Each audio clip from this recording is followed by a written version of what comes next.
everyone, welcome to Samza. So here I am with a new video and a new concept. To start with, if I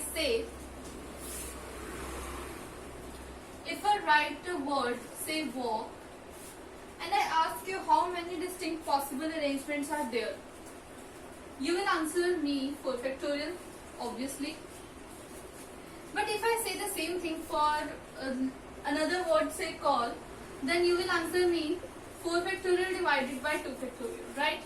Why are we dividing 2 factorial? Because we are having 2 extra l's, because the l's are repeating.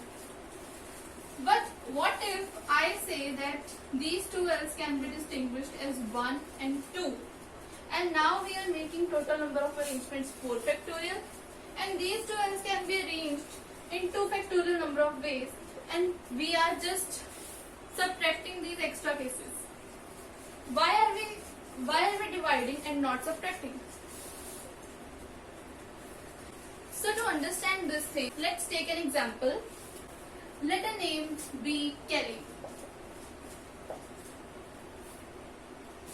Now if I ask you how many number of distinct possible arrangements are there, you will answer me 5 factorial divided by 2 factorial, because l's are repeating 2 times. But what if I say that these 2 l's are distinguished as 1 and 2? Now this word is having 5 factorial total number of distinct arrangements. Now consider any random arrangement out of these 5 factorial total arrangements. Let it be KL1, EL2, Y. And now let's just swap these 2 l's. So we get KL2, EL1, Y, which is nothing but actually the same word. Similarly, if we take another random experiment, say K, Y, E, L1, L2, and we swap these 2, then we get L1, K, Y, E, L2, which is again the same word. Now these arrangements seems to be different, but actually they are the same word, right? Let's take another arrangement, say K,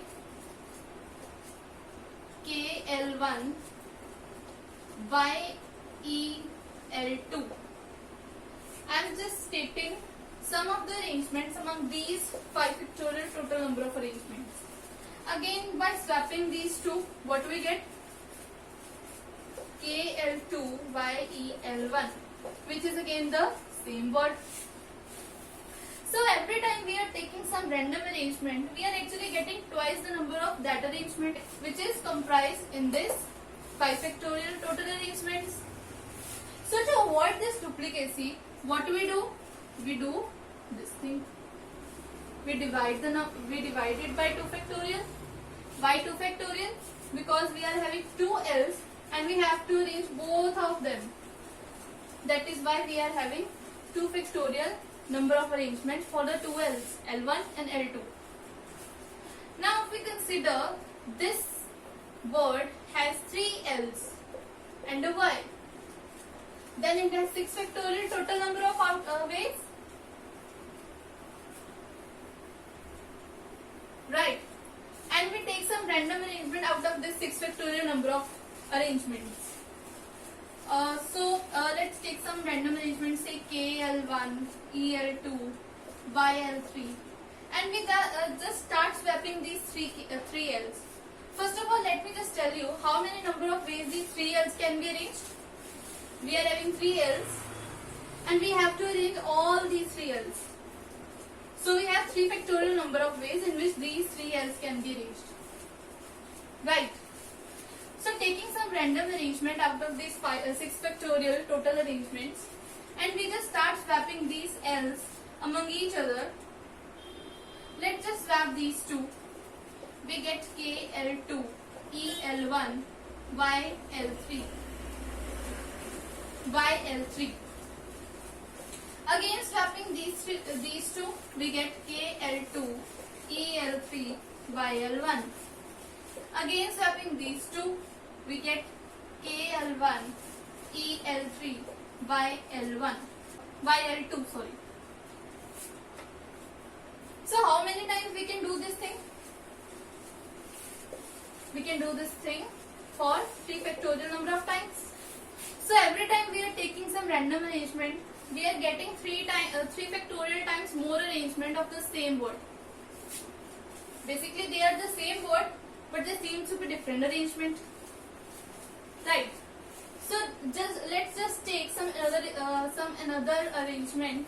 Say KEL1 L2 by L3, and we start swapping these also. What do we get? Let's just swap these two. We get KEL3 L1 by L2 by L3. Again swapping, we get KE L2 L3 by L1.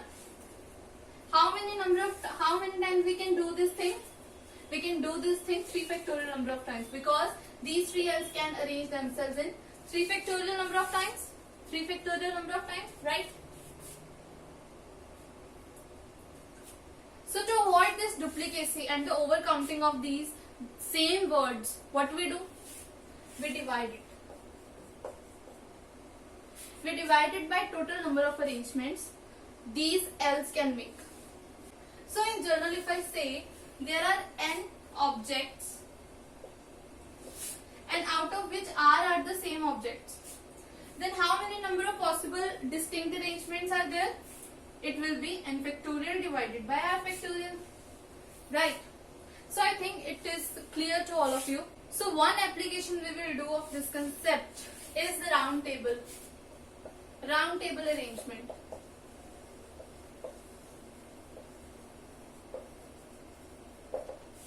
Now imagine we have to give seats to 5 persons.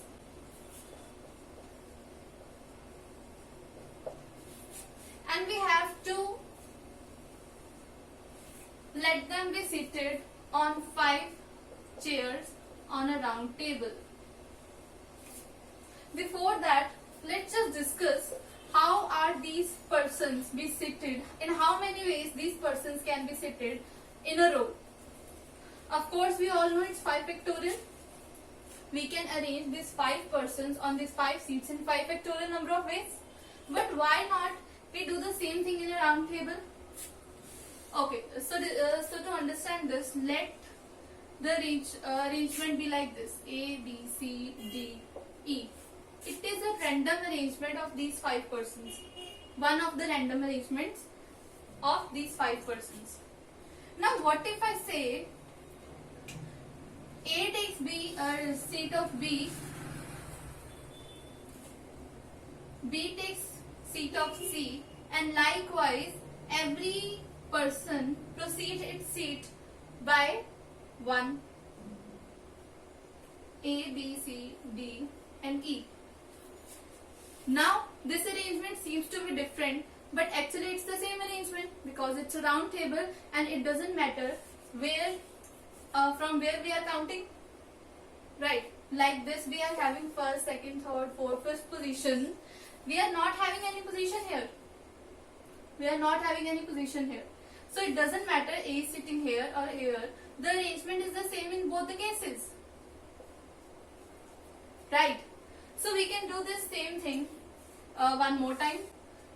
A, B, C, D, E. Right. Again, the arrangement is same, but it seems to be different. We can do this thing how many number of times? We can do this thing until A gets the initial seat again.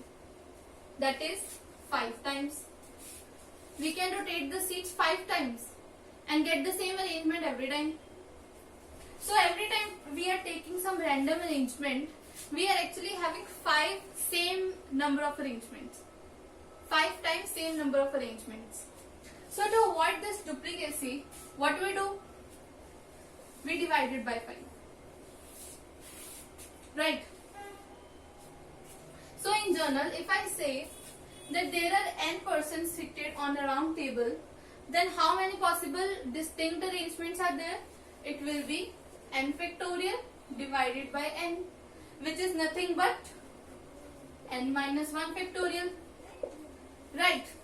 So it is a round table arrangement which we usually do in class 11. So we will discuss this concept in the upcoming videos of probability. I hope you like this video. We'll meet in the next video, and till then, take care and stay safe. Thank you.